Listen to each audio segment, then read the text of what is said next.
Ladies and gentlemen, the Prime Minister of Islamic Republic of Pakistan.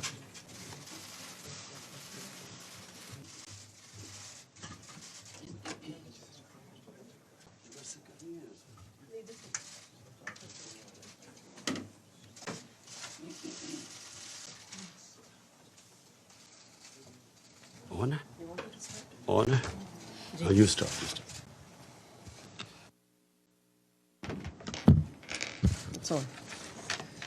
Assalamu alaikum and a very good afternoon, everyone.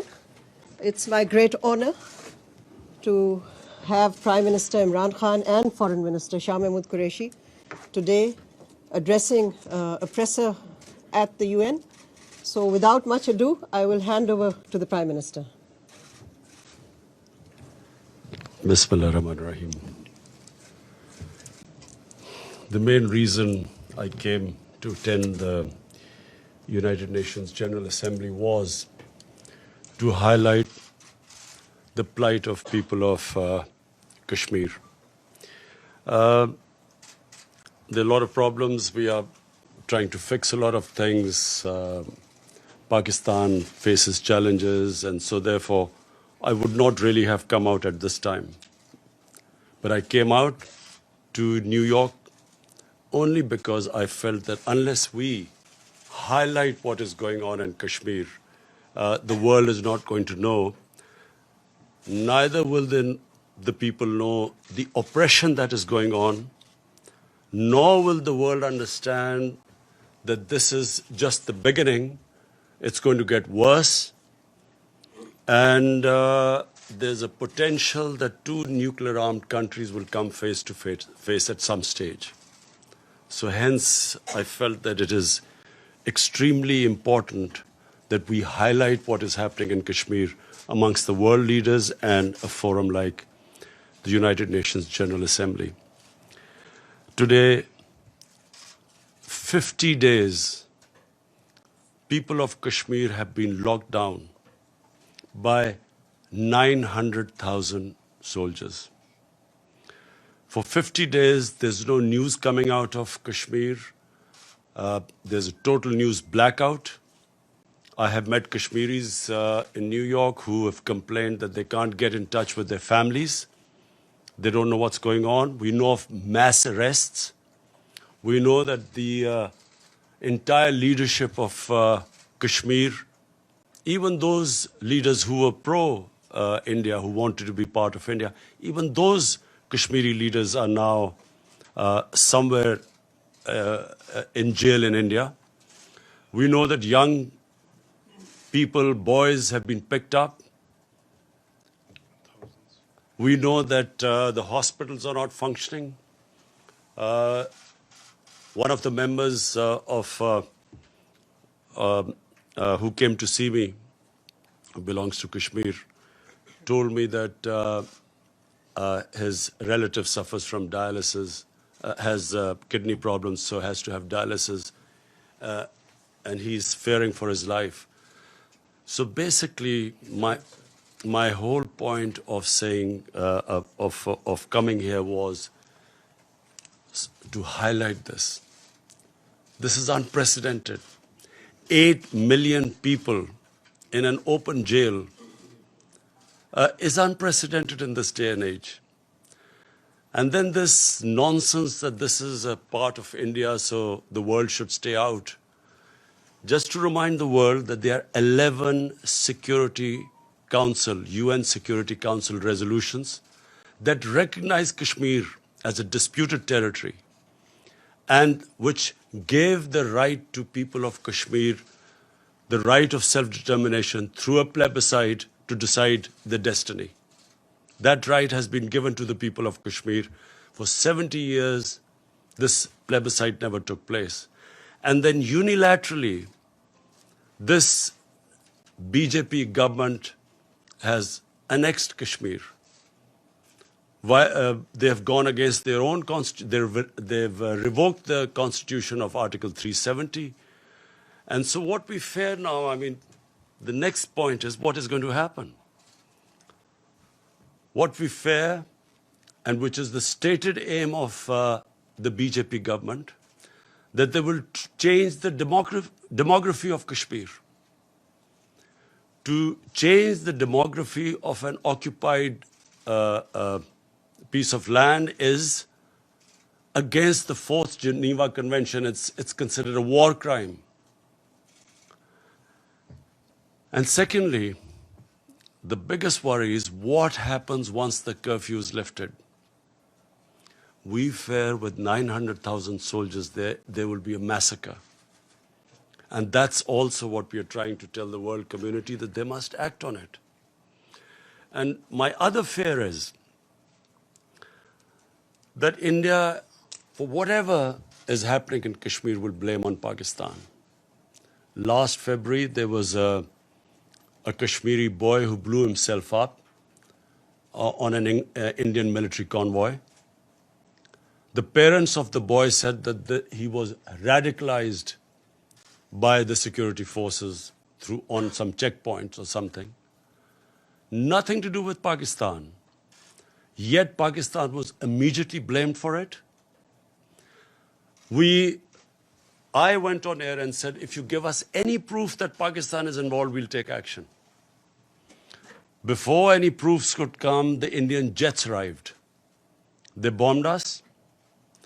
In retaliation, Pakistani jets went and bombed India. On their way back, they were chased by 2 Indian jets who were shot down.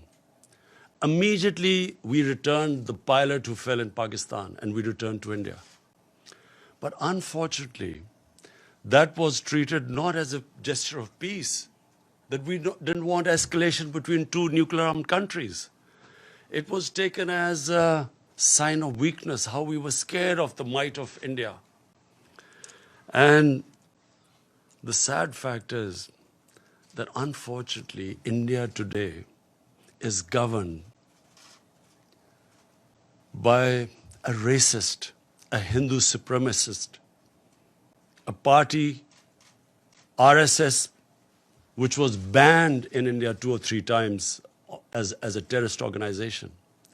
RSS was responsible for the assassination of Mahatma Gandhi. Prime Minister Narendra Modi, who is a life member of RSS, was responsible for the pogrom which took place in Gujarat, where 2,000 people were butchered, burnt, under his chief ministership, and for 3 days the state did not do anything. 150,000 people became homeless, Muslims became homeless. Unfortunately, India is past 6 years, is being governed by an extremist party. It believed in the ethnic cleansing of Muslims from India. This is what the founding fathers of RSS, you can just Google and read what they said, who they were impressed by. Adolf Hitler, Mussolini were their role models. This is all, you can just Google it and you'll find. And this is what we face right now. The moment my party came to power, we tried to do everything to mend our relationship with India. I approached him, I called Prime Minister Modi, said we have similar problems. We have poverty, unemployment, and of course climate change is going to affect both Pakistan and India. And all these efforts were rebuffed. We thought it was because of the election campaign. We thought maybe, a nationalist party would pander to its base. So we waited till after the elections. And once the elections were over, we again approached them, and then we found that they were trying to push us into the FATF blacklist to bankrupt Pakistan. That's when we realized there was an agenda. And of course, on 5th August, the agenda came forward. They do not consider Muslims as equal citizens. Neither do they consider Christians as equal citizens. They do not believe in the Nehru-Gandhi secular, plural Indian society. India is changing, has changed in the 6 years. I know India. I have friendships, I know through cricket, I know the India of Nehru and Gandhi, and I know what is going on now. So I'm alarmed, and I think the world leaders need to know. I've spoken to the world leaders. I've spoken to President Trump. I've spoken to Boris Johnson, the British Prime Minister. On telephone, I've spoken to Angela Merkel, to President Macron of France. I've spoken to the Muslim leaders. And this is the time for world to act before this goes too far. Because this is the first time after the Cuban crisis, two nuclear-armed countries are going to come face to face. And what we fear is already the statements that are being given, that terrorists are being lined up on the borders of Kashmir, waiting from Pakistan to go inside. What sort of a nonsense is this? What possible benefit is Pakistan going to have now sending in terrorists when there are 900,000 security forces there? All that will happen is that there will be more oppression on the people of Kashmir. Why would we want to? What will be achieved from that except Pakistan will be blamed, and secondly, there will be more oppression of the people of Kashmir.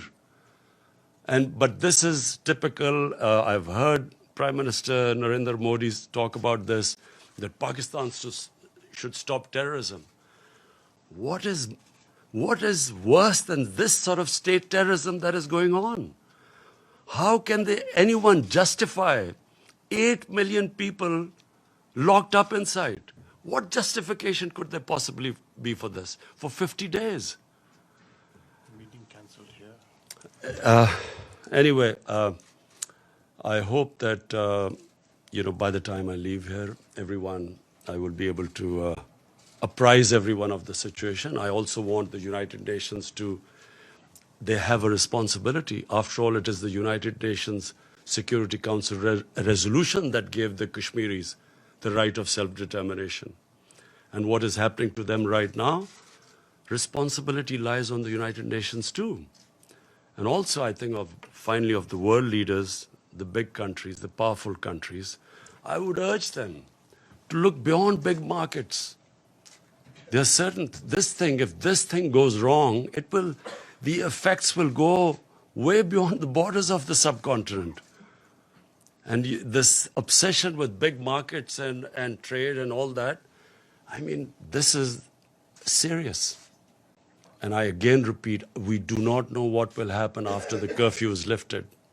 And my fear is that with 900,000 troops there will be a massacre. Yes, Mr. Prime Minister. Wait, Mr. Prime Minister. Michelle from Reuters, please go ahead. Thank you, Prime Minister. Michelle Nichols from Reuters. On behalf of the UN Correspondents Association, thanks so much for the news conference. There was a report earlier, as you said, you met with President Trump yesterday. There was a report earlier today that President Trump has asked you to mediate between the United States and Iran. Is that true? Can you elaborate? Has President Trump asked you to take a message to President Rouhani? Before President Trump, I stopped over in Saudi Arabia because of the drone attacks on their oil facility. And I spoke to Prince Mohammed bin Salman, and he also asked me to talk to the Iranian president. He knew I was meeting him. And so also President Trump asked me that if we could de-escalate the situation and maybe come up with another deal. So I did convey this, and yes, we are trying our best. It's an ongoing thing, so I can't reveal more than that. So, sorry, just a quick follow-up. So, yes, you are now mediating between the United States and Iran. And when did you speak with President Rouhani? I immediately spoke to President Rouhani yesterday, after the meeting with President Trump. But I can't say anything right now more than this, except that we are trying and mediating. So how do you think the situation can be escalated? I'm hoping that, that there is no conflict. You see, I do not believe that conflicts actually resolve anything. We have the situation in Afghanistan, and here's me on record saying that I was anti this, the whole war in Afghanistan and Pakistan becoming part of this war. And I was told both times that, look, the war in Afghanistan will be over in a few weeks and Pakistan will only be involved in it for a few weeks. So, 19 years down the line, we have a situation. Again, by the way, we are still hoping. I've spoken to President Trump. We are trying now to get the talks restarted between Taliban and the Americans. And hopefully, if the deal is signed, which was almost about to be signed, then I would try and meet the Taliban to convince them to talk to the Afghan government then. Because until now, that's where the hitch was. Taliban were talking to the Americans, but not to the Afghan government. So Pakistan is affected by this, by all the turmoil in Afghanistan. We desperately want there to be peace, also for the sake of people of Afghanistan. Also, this would be a tragedy for not just Pakistan, but I mean for all developing countries with their budgets being affected if this war takes place and the oil prices shoot up. It's going to cause much more poverty, so we'll try our best in both cases. Thank you. James, Al Jazeera, and after this, if I can't identify somebody, please identify yourself before you ask a question. James, go ahead. James Bays from Al Jazeera. On Kashmir, I've heard absolutely everything you've said, but I still want to ask this question. You're here in New York. Prime Minister Modi is here in New York. You both had meetings with President Trump. Is there a possibility of face-to-face diplomacy? Is there a chance for diplomacy on Kashmir? Look, before 5th August, Pakistan tried everything. I spoke to President Modi too, saying we have similar problems. Our problem is poverty, above anything. The responsibility of the head of state above anything is to get people out of poverty. And conflict is one that creates poverty. And sadly, as I said, there was no response. Now, after the 5th of August, I'm afraid what is the point of talking now? What they had done to Kashmir, unless and until they lift the curfew and then restore that Article 370, there's no chance of talking. So that's why we've asked President Trump and other world leaders to intervene. The lady in pink right here. Thank you very much. Mr. Prime Minister, you're a man of enormous sophistication, and you're aware, I know, that there are very often forces behind the kinds of conflicts you're facing now. You have mentioned the Security Council. Now, one of my concerns, if this issue becomes before the Security Council, is there has been a tendency to attack Islamic countries, Iraq, Libya, and now Syria. And wouldn't it be risky to get the Security Council, with its multiple interests conflicting, involved in this? What would your expectation or hope be? Look, I mean, if ever the Security Council has to move, it's now. And I'll say for two reasons. One, the people of Kashmir are suffering simply because the Security Council could not implement its decision to allow them the right of self-determination. The 11 resolutions. So it's their responsibility. 8 million people are locked inside for 50 days. It's inhuman. So what is the Security Council for then? Second, this has a potential of the unthinkable. Two nuclear-armed countries face to face. Surely the Security Council came into being to stop this. I mean, this is as bad as it gets. Yeah. So here's me, the reason I started by saying, I would not have come out of Pakistan because, we are just about coming out of a really difficult economic situation and governance issues and fighting a corrupt mafia. I would not have come here. But I'm alarmed because here's me, there's one prime minister that side, there's one this side. A sane mind can't think of a nuclear war. No sane mind can think of it. We grew up after the Cuban crisis, and all of us sort of knew that the Cold War war was there because the other war was unimaginable. But when you have what you have in India right now, and I say this who knows India, this is an ideology, a racist ideology, which believes in the supremacy of a Hindu race. The other races are not supposed to be equal. How do you reason with them? How do you reason with what they've done in Kashmir? I mean, would you expect a civilized society to do what they've done? I'm locked in, 8 million people. So therefore, I'm worried that if this goes on, there can easily be a miscalculation.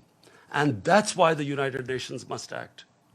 Mr. Prime The lady in the white suit at the back, please identify yourself. We'll come to you, Mateen, in a minute. Let's just take some ANCA members. Thank you very much. My name is Nazira Azim Karimi. I'm Afghan journalist. Mr. Khan, as Afghan people have a high expectation from you because you're peace ambassador. You are very famous soccer player. No, cricket. Ball game, more or less the same. Ball is involved. Very famous. As a peace ambassador, which role Pakistan should play to bring Taliban and the table to make negotiation with the Afghan government? What is the reason why they don't want to talk with Afghan government? Thank you. Well, this was a sticking point, as you're right, that the Taliban were willing to talk to the Americans, but not to the Afghan government. And at one point, the Taliban wanted to meet me, but I asked the Afghan government, and they asked me not to meet them.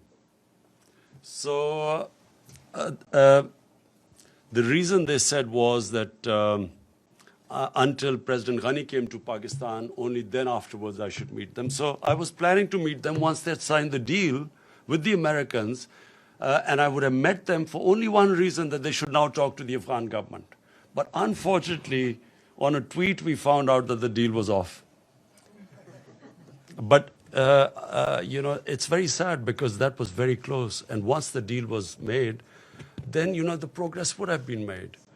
But let me just be clear. There is no military solution, which is what I've been saying for a long time. And once the Afghans get together, they will find a solution. It must be, if the government sits down with the Taliban, they'll find a solution. But it's a question of getting them there. Iftikhar, APP. Thank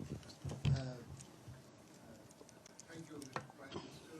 Iftikhar Ali from Associated Press of Pakistan. For weeks, you have been calling for lifting of siege in Indian-occupied Kashmir.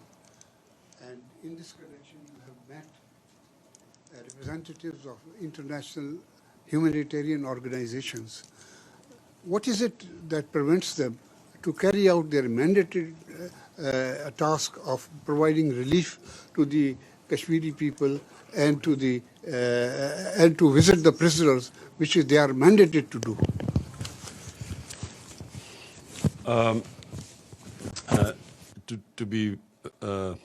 To be absolutely frank, I am a bit disappointed by international community. I'm disappointed first because, if 8 million Europeans were put under siege like this for 50 days, or Jews were put under siege, or Americans were put on siege, well, forget Americans, even 8 Americans were put under siege, but I'm talking about any other. I mean, would the reaction have been the same? They make statements, and there is no pressure as yet on Narendra Modi to lift the siege.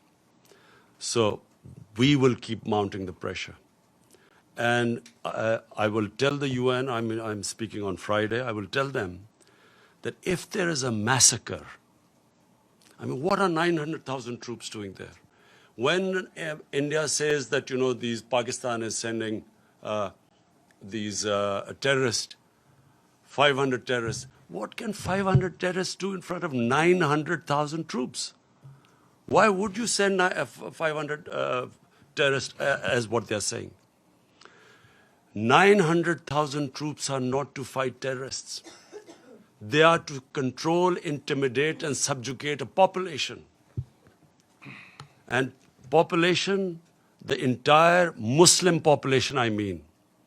This is why it is going to have repercussions far beyond Kashmir. Because 1.3 billion Muslims are watching this. Where is the world community? Where is the international community? Where are laws? United Nations Security Council had given them that right of self-determination. And what is happening to them now?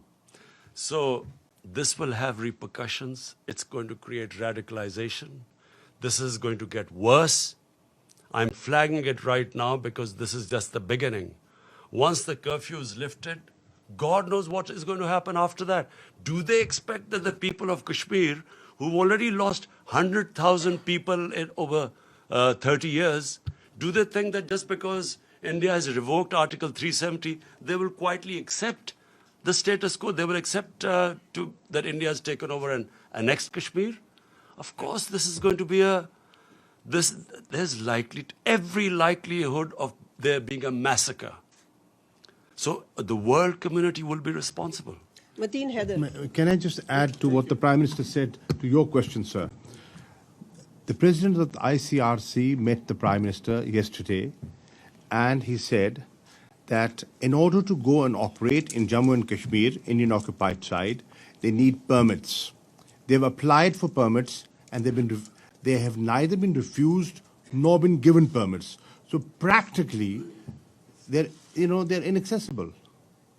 Yes, Mr. Prime Minister over here, Mateen Haider, Jyoti. Islamabad. So you just expressed disappointment over international community's cold response. But you are saying at the same time you are making all efforts, meeting world leaders. What is the reason India is unmoved? And when you met President Trump, again he said that he is ready to mediate if requested. So when he will be requested, and second part of it, how serious is the threat of attack or adventure from the Indian side, and what is your defense preparation? Do we have the capability to thwart any possible aggression from India with full force? Thank you, Mr. Prime Minister. Look, disappointed because I really feel, now, not as a Pakistani Prime Minister, as a human being, I feel disappointed that how can the world community stay quiet when 8 million people are being treated worse than animals? It's just simply disappointment coming from there. Secondly, I know why the response is lukewarm, and I know why Mr. Modi is not pushed at the moment. The reason is because people look upon India as a market of 1.2 billion people. Sadly, this is what is happening. Material comes over the human. So it's because it's a big market.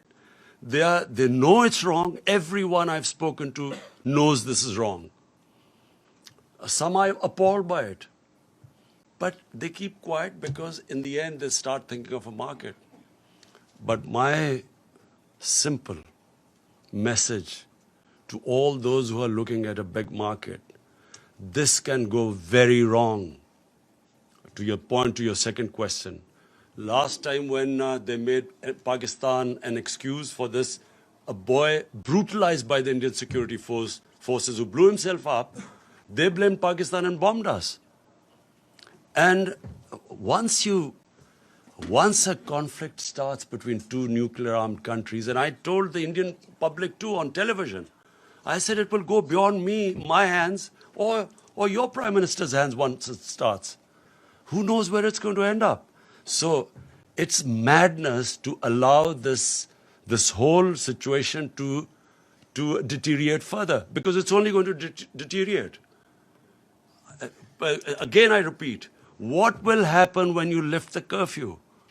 What is going to happen? What do they think that the Kashmiris, after how they've treated them, are they going to quietly now accept India, that India has taken over Kashmir and they'll accept it? I fear there's going to be a bloodbath. And that's when things will start deteriorating very rapidly. I know you all want to ask questions. I'll come to you one by one. The lady in the blue, please go ahead, and if you can identify yourself. Thank you. Thank you, Ambassador. Thank you, Mr. Prime Minister. Betül Yürük from the Turkish news agency Anadolu. You had a meeting with Turkish President Erdogan yesterday. Do you think Turkey could play a role to help resolve the issue between Pakistan and India? Thank you. Well, first of all, I really want to thank President Erdogan for mentioning today Kashmir in his speech. We really feel that I hope that after him, more leaders take his lead and at least ask India to lift the siege.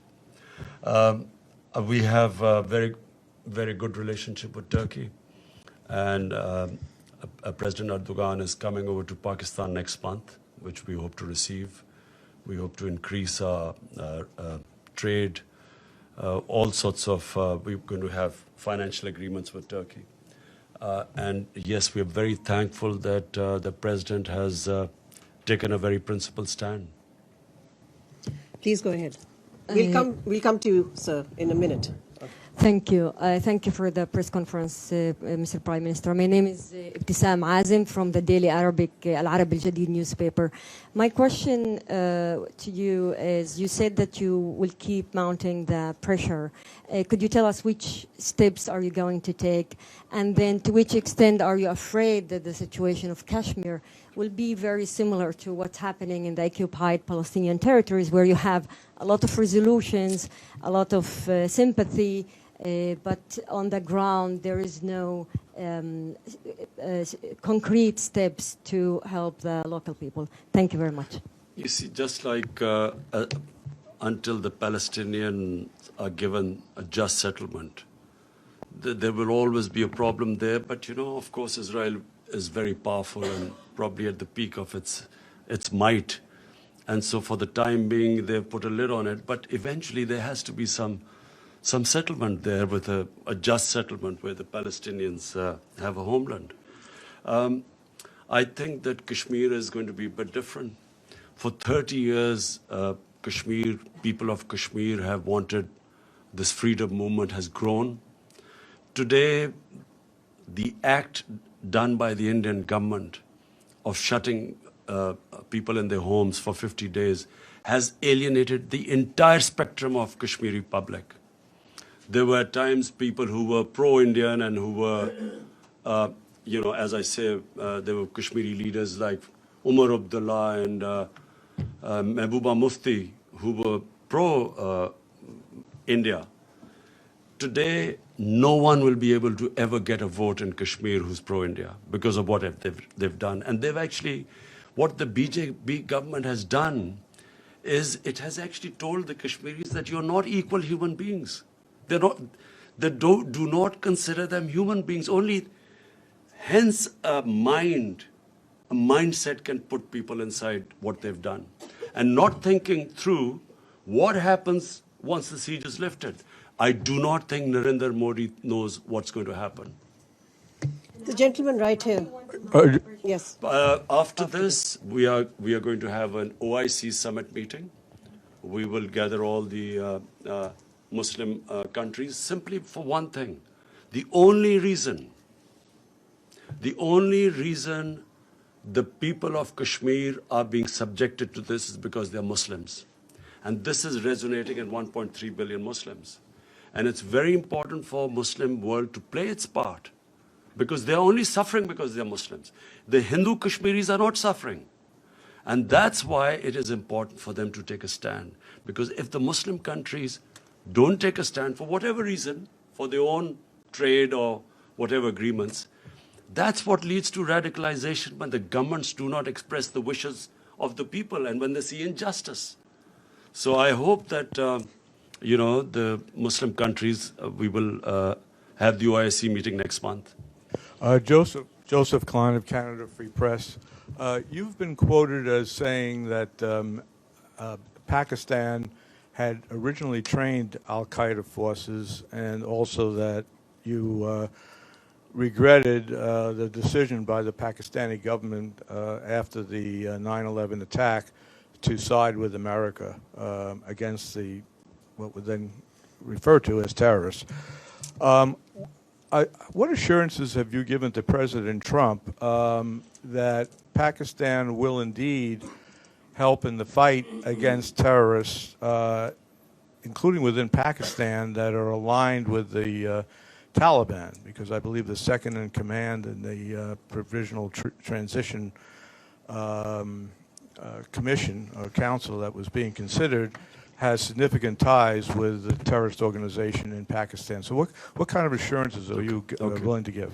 Let me, what I said, and let me explain it in the exact context which I spoke. 1979, the Soviets invaded Afghanistan. 1980-81, the Americans decided to back Pakistan, back the freedom struggle in Afghanistan. And in 80s, then jihad was declared against the Soviets, and Muslims from all over the world were invited to participate in the jihad, means a freedom struggle for Afghanistan against the Soviets. Amongst them were Al-Qaeda. All these different organizations, Mujahideen groups, all arrived in Pakistan to defeat the Soviets in Afghanistan. And of course, Pakistan trained them, but they were funded by the Americans, by the Western countries, because all the Western countries backed the Afghan jihad. So my whole point was that then Mujahideen, who were doing, the Russians would call terrorism, but then we would call them freedom fighters. They were trained in the art of guerrilla warfare, which the Russians called terrorism. And so when the Soviets left, my whole point is that the United States also packed up and left. And we were left with the groups. So I was just explaining how come when they talk about Pakistan having these groups, this is how we ended up having the groups. If it would have been, which is what we hope now, we hope that there's a proper transition from Taliban, from when the Americans pull out of Afghanistan, we hope there's a transition to a proper political solution rather than just packing up and going as happened in '89. There will again be chaos in Afghanistan. So my whole point is that when they left, chaos happened in Afghanistan. Pakistan had the fallout. We were left with these groups, all dressed up and nowhere to go. And we were blamed in the end. After 9/11, when the same groups from Mujahideen turned into terrorists, Pakistan was blamed for it. We were given the job now to clear this up. And we ended up losing 70,000 people from 2003 onwards. And so my whole point is that either we should not have participated in the Afghan jihad. Once we had participated, then we should not have been part of the American war on terror, because they turned the people who had been trained against the Soviets and foreign occupation. When the Americans occupied Afghanistan, they turned on Pakistan. Azim Mia and then Jahzeb of ARY. Azim Mia, please go ahead. Mr. Prime Minister, now you have met President Trump, so he has met Modi also. He has met him on both sides, and looks like he has got a tilt towards India. So that's one option. Secretary General says that the resolutions on Kashmir were not under Chapter 7. So according to the procedure of the Secretariat, Chapter 6 resolutions are non-binding. And in all that kind of a situation, what are the options left, except appealing to the international community? Because the international community looks like that right now, in the face of Indian-American alliance, things are getting bad. So what procedures you are going to adopt, and what is your approach, and where are you heading? Thank you. Azim, did you say I begged President Trump? No, you met President. Oh, thanks. I don't. I've never begged from anyone. So I have met, and I apprised President Trump exactly of the situation, and I have told him, like I have told you, the gravity of the situation. This could go serious. Look, intelligent human beings start thinking ahead. I mean, you have to think of the hope for the best, but you should be prepared for the worst. The worst scenario in this is unthinkable. Normal human beings do not think of that. And so therefore, it is my job to tell them, in my opinion, things will deteriorate. We will keep them apprised. At least we have informed the world community what's going on. And as time goes on, and I fear that this is going to end up in a massacre, at least we will be able to tell the world community. And if India blames Pakistan for this, then at least the world would know about it. Previously, it was anything that happened in India. Look, what has been going on in the past? After 9/11, you used that magic word, Islamic terrorism, and all humanitarian rights were waved aside. You could do whatever you like with the people, provided you could term them as Islamic terrorists. And this is exactly what Narendra Modi is doing. This near genocide which he's about to commit, he's blaming it on Islamic terrorism, hoping that he'll get away with it. And that's why it's important for us to communicate with the Western world and civilized world and tell them what is happening. That's why we're telling them, send your own observers and find out what's happening. If India has nothing to worry about, and guess what the excuse of shutting down, putting people under curfew and shutting them in their houses for 50 days, the excuse is that this is to develop Kashmir. This is for prosperity of Kashmir. This is what the Narendra Modi position is. So it's important for us to tell the world, and I know now, I'm satisfied that at least everyone knows. I've apprised all the major world leaders of the situation in Kashmir. The follow-up question is... No, Azimia.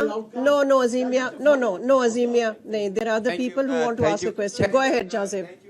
Thank you, Ambassador Malia. This is Jazeb Ali from Airline News TV, Pakistan. Prime Minister, like President Trump, Secretary General of United Nations also offered to mediate between India and Pakistan on Kashmir issue. On Kashmir issue. So, sir, give me a minute. You still have to meet him. Sir, will you comment on the role of United Nations? I mean, United Nations also failed to implement its own resolutions for the last many years. So, in your opinion, what's the reason for that? Thank you, Jazeb. Ji, Jazeb, inshallah, you will see that this issue is not now going to die down. You will see in time. Don, Anwar Iqbal or Masood Haider, you decide amongst the two Anwar. of you. Huh?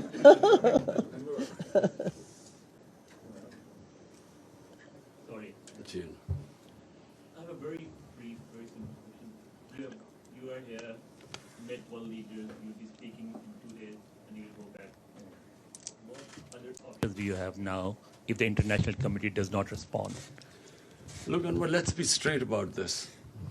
What options have we got apart from this?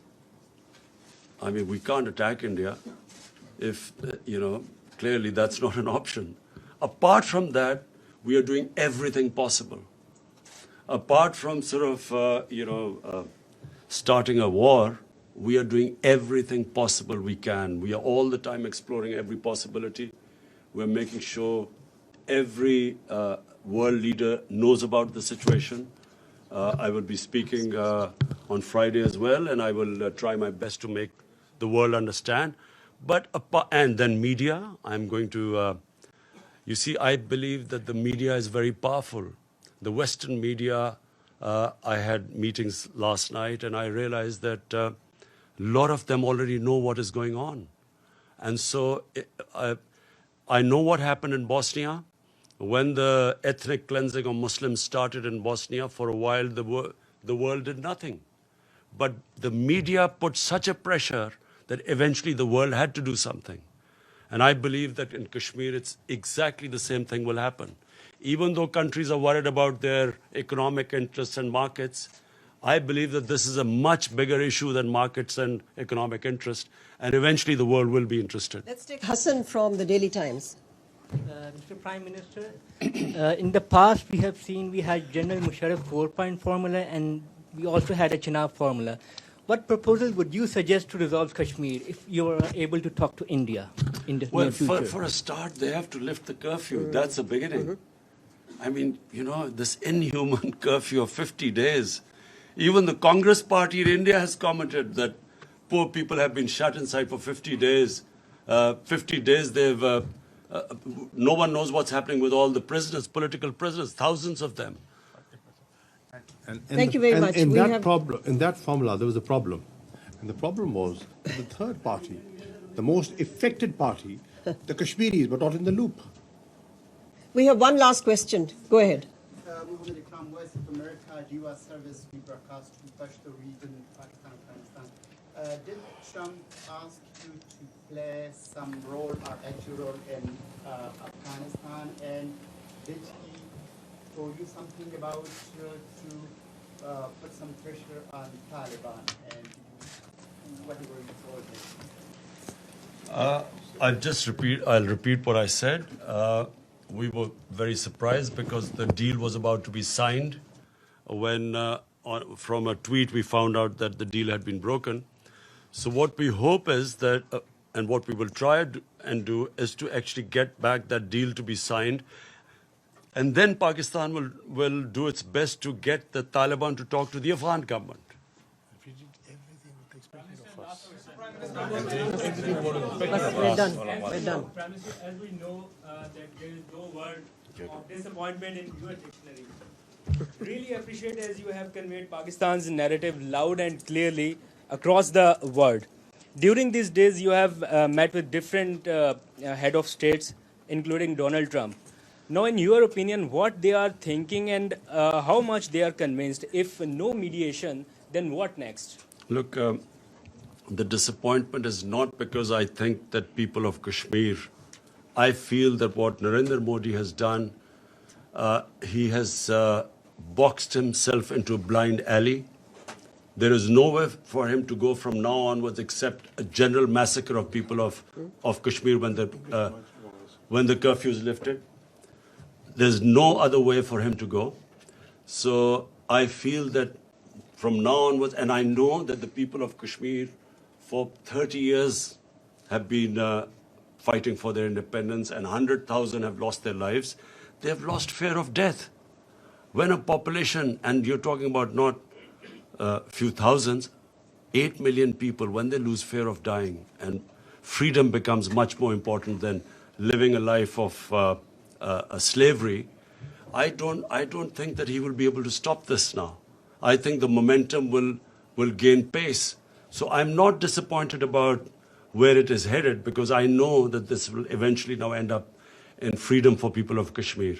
What I'm disappointed is that for some reason, countries put their economic interests ahead of human beings.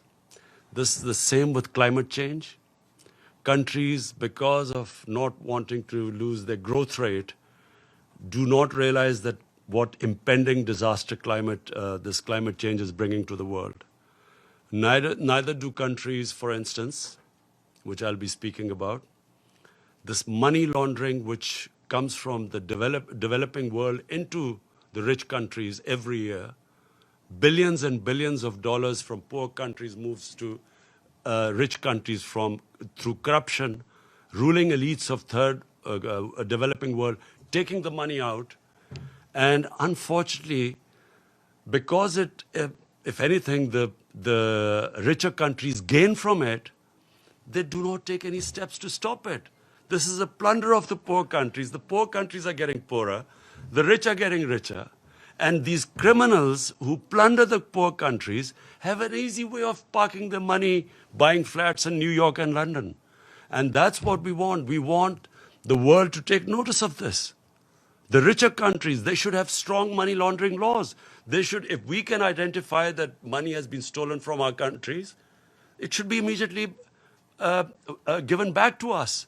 But this is the problem, because the laws are so complicated, and if the rich countries want, they can easily tighten the laws so that it will be the biggest deterrent for these criminals in third world to take the money out.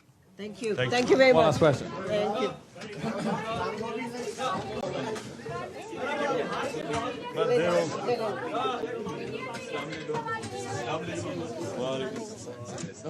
है वो allowed तो होता नहीं है, Pakistani media कहाँ allow करते हैं? नरेंद्र मोदी के उसमें इंडिया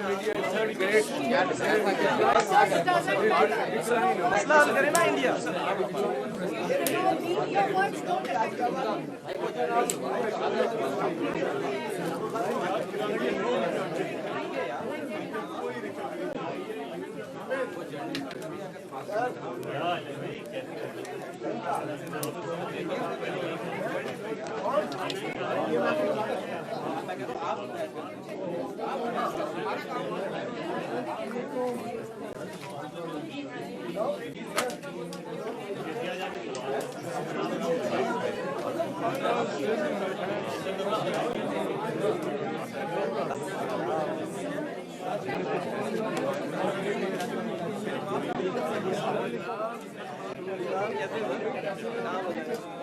एक ही गुजरी है, एक ही गुजरी